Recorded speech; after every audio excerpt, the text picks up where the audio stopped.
Merlin. Long before King Arthur, before the legend spread, there was just a boy, a sorcerer in the rough, whose powers would soon be tested. In the darkest recesses of the forest where the elves and fairies gather, Merlin is lured into a world where magic lives. Entrusted with the fate of the enchanted lands, he must fight an evil as old as the ages, a Shadow King, whose potent magic and freakish minions may be Merlin's undoing. So begins the struggle, good against evil, darkness against light, spells will be cast, demons must be conquered. Young Merlin, the legend begins. Master and explore 10 worlds, each more challenging than the next. Solve mystifying puzzles and battle legions of ankle-biting meanies, charging swine, and shroom goons. Over 4 megs of digitized sound and original music. Tons of animation played out a cutting-edge 3D multiplane system. That is a weird back of the box. This is Young Merlin, an action-adventure game from Westwood Studios, published by Virgin Interactive. There is a Let's Play of this over at the website. It was a monthly. I don't remember what the topic was. Something to do with letters. I remember right. Super NES only, an exclusive, you must say, with this game follows young Merlin as he enlists the help of the Lady of the Lake to defeat the evil Shadow King.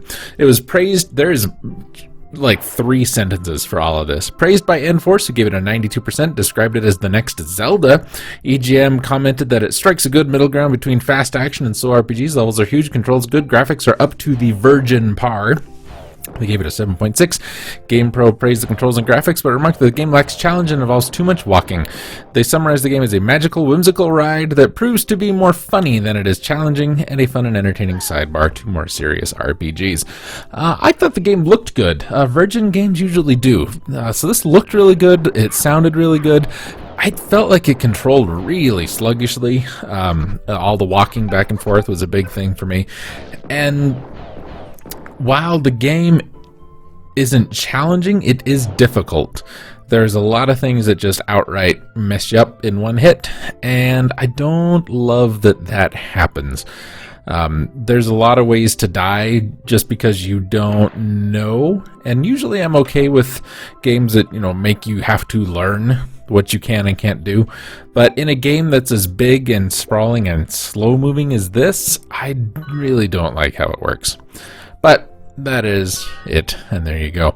Let's talk about Westwood Studios here real quick, because for being one that I've not really heard of, they've done a lot of stuff. The BattleTech series, Command & Conquer, the Dune games, Eye of the Beholder, Lands of Lore, The Legends of Carandia, Road War 2000, The Mars Saga, Questron 2, Mines of Titan, Circuit's Edge, Hillsfire, Dragon Strike, Order of the Griffin, Warriors of the Eternal Sun. They worked on The Lion King, Blade Runner, Monopoly, Golden Nugget 64, Recoil, Sports Car GT, Nox, Pirates, Legend of the Black Cat, and Earth and Beyond. It's not a bad library there. Young Merlin is fine. If you're looking for something that's kind of Zelda-ish, I guess that's probably the closest thing I could really relate it to. Maybe a little bit of King Arthur and the Knights of Justice. But I'm just going to tell you outright, if you want to play a Zelda-ish game that isn't Zelda, play Willow on the NES before you play this. It's much better.